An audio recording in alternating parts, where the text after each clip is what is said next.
கடந்த 40 வருடங்களாக தமிழர்கள் இழந்தவற்றை மீள வழங்க வேண்டும் என மீள்குடியேற்ற அமைச்சர் குறிப்பிடுகின்றார். அமைச்சரை கௌரவிக்கும் நிகழ்வு யாழ்ப்பாணத்தில் நேற்று நடைபெற்றது.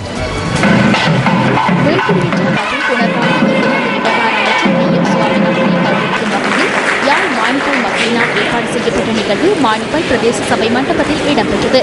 கலாநிதி செஞ்சோர் செல்வன் ஆறுகுருக்கன் தலைமையில் நடைபெற்ற நிகழ்வில் மத குருமார்கள் உள்ளிட்ட பலர் கலந்து கொண்டிருந்தனர்.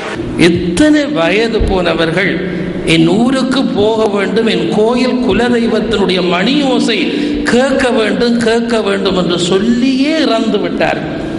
எத்தனை பேர் வலிவடக்கிலே தங்களுடைய சொந்த கோயில்களை, சொந்த வீடுகளை, எத்தனையோ பாடசாலை, இன்றைக்கு சிவபெருமானுடைய பெயராலே கட்டப்பட்ட காங்கேசந்துறை நடேஸ்வரா கல்லூரி விடுதிச்சாலையோடு 2000 மாணவர்களோடு இருந்த பாடசாலை, திருக்கேதீஸ்வரத்திலே ஒரு உபயம் செய்த பாடசாலை இருக்க இடம் இல்லாமல் தெல்லிப்பளை துர்க்கியம்மன் கோயிலுக்கு முன்னாலே ஒரு சிறிய வீட்டிலே அநாதரவாக இருக்கிறது.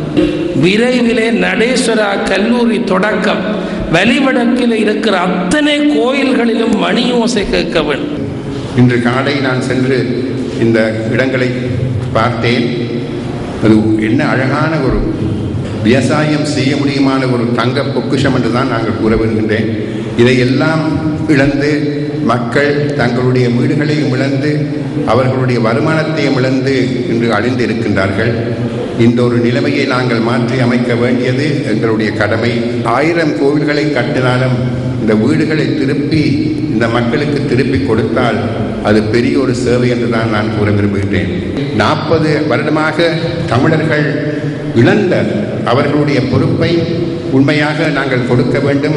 அவர்களுக்கு வேண்டிய அரசியல் தீர்ப்புகளை கொடுப்பார்கள் என்பதுதான் என்னுடைய கருத்து.